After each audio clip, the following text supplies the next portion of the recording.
Now, Britain's phone hacking scandal has widened. There are now reports around this morning that the former British Prime Minister Gordon Brown and the royal family were targeted by reporters from Rupert Murdoch's News International empire. Europe correspondent Philip Williams joins us now from London. Philip Williams, this story just keeps growing. It grows arms and legs every single day. What are the new allegations? Well, literally by the hour we get more and more leaks. It's quite extraordinary. Today the main features were the royal family dragged into this mess. Well, that's hardly surprising. They've always been a target of the hackers, and that's how this all started. But it's got much wider than that. Apparently one of the officers, and these are allegations, not proven, one of the protection officers, a policeman charged with protecting the royal family, was perhaps willing to sell the royal book, which was basically a phone book of the personal numbers of the Queen, of the Duke and Duchess of Cornwall, of all the major royals and their friends and immediate family. So extremely serious risk, really, in the wrong hands. Now, that added to... Now we have Gordon Brown. Before he was Prime Minister, when he was Chancellor of the Exchequer, the number 2 guy in the government, it's alleged that his personal details of a property deal, of his bank details, of his phone details, and most disturbingly of all, medical details, including the details about his son who had cystic fibrosis. So much to the point where the Sun newspaper broke that story even as the family itself was just coming to terms with the fact that their 4-month-old son had cystic fibrosis. So very, very serious charges and devastating for the family themselves. The Browns have issued a statement saying they're digesting this, that they're very disappointed. If this is true, they're very upset about it. It's taken it to a whole new level. And there's another very serious element to this. It's not the News of the World being charged with this. It's the Sunday Times and the Sun, still News International publications. Now, if the News of the World was worthy of shutting down because of these misdeeds beforehand, where does that leave the Sun and the Sunday Times? And where does it leave News International? There is even one suggestion from one commentator that perhaps they could even close down the entire company, leaving all those publications on the ruin heap.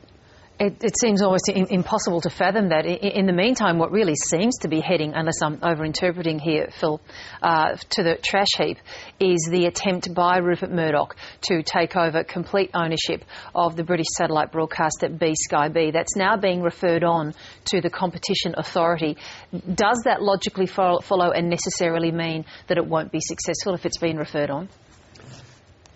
You can look at it two ways. One is that, it's been referred on, and that gives them breathing space. The other is that, look, this is a fait accompli, that there was so much anger out there that to suddenly now hand that deal on a platter to the Murdochs would have been so unpalatable that any government that did that would be voted out. What it does is give them time. It gives the government time too, probably about 6 months, because it'll take about 6 months to investigate this. But it's also a measure of the seriousness and the depth of the desire by Rupert Murdoch to have this company, that he's persisting with it. The easy thing would have been to withdraw and say, OK, let's call it quits. We'll just back away quietly here. But no, he's actually persisting by actually himself taking it to the Competition Commission. He's actually saying, I want to continue with this, and I don't want to hive off Sky B. There's even a scenario that where beforehand they were going to be forced to divest the news element of Sky. Now perhaps they won't, because they don't own so much of the media, because the News of the World has been shut down. Yes. Therefore, they're not in such a dominant market position that they have to hive it off. So there is even one scenario where they come out the winners all round. They have all of Sky B intact with news, and perhaps shut down some of the less profitable newspaper operations. And Philip, can you bring us up to speed when it comes to the commentary, particularly the more elevated commentary there in the UK, about the state of news, and in particular the fact that there's always been a very closely connected and very ambitious generation of Rupert Murdoch's children there working below him and within the empire, who would have their own ambitions for it. Are we getting a sense of what it is they might want to do in perhaps being the next generation in taking over, and getting a sense that perhaps Rupert Murdoch's time himself, that's coming to an end? Well, do you know what? There's such chaos at the moment and so much speculation that we really don't know the individual ambitions of the family members, other than Rupert's obvious ambition to continue with the B Sky B bid and obviously to continue at the helm. But yes, he's 80 years old. He can't continue forever, and there's no doubt that his very close-knit family will take over and want to continue that family line.